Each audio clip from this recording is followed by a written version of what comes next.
Section 62 of the civil procedure code ఏం చెప్తుందంటే, court ఏదైనా ఒక మూవబుల్ ప్రాపర్టీని సీజ్ చేయమని ఆర్డర్ ఇస్తే అది కూడా ఆ మూవబుల్ ప్రాపర్టీ ఒక ఇంట్లో ఉండాలన్నమాట. లైక్ ఫర్నిచర్ కానీ లేకపోతే ఇంకేదన్నా.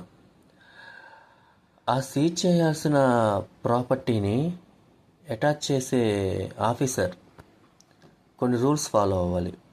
ఎలా పడితే అలా ఆ ఇంట్లోకి ఎంటర్ కాకూడదు.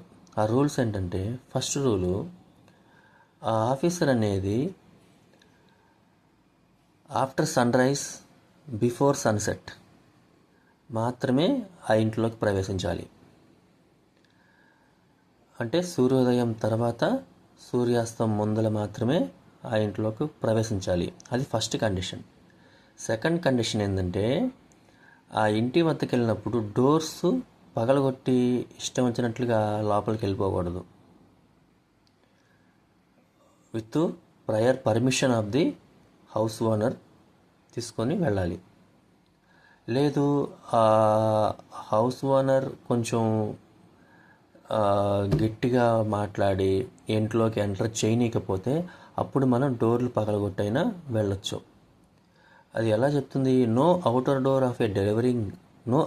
Of a dwelling house shall be broken open unless such dwelling house is the occupancy of the judgment debtor and he prevents access thereto. Third one ఏంటి?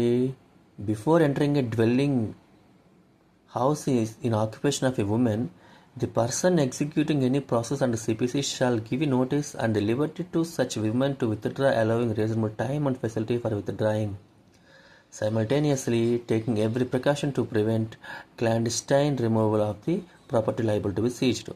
అంటే ఏంటంటే, ఒక ఉమెన్, ఆ ఇంట్లో ఏదైనా ఒక ఉమెన్ ఉంటే ఆ ఉమెన్కి మనం సఫిషియంట్ టైం ఇవ్వాలన్నమాట. అక్కడ నుంచి బయటికి వెళ్ళిపోమని చెప్పేసి సఫిషియంట్ టైం ఇవ్వాలి. ఆమె వెళ్ళిపోయిన తర్వాత మాత్రమే మనం ఆ ఇంట్లోకి ప్రవేశించాలి. సో ఈ 3 కండిషన్స్ అనేవి సెక్షన్ 62 సివిల్ ప్రొసీజర్ కోడ్లో చెప్పబడుతుందన్నమాట. ఇక్కడ సెకండ్ కండిషన్లో హౌస్ ఓనర్ అంటే అతను జడ్జిమెంట్ డెటార్ అయి ఉండాలి. అంటే ఎవరి ప్రాపర్టీని అయితే మనం అటాచ్ చేస్తున్నామో అతను అని ఇక్కడ చట్టంలో చెప్తుందనమాట.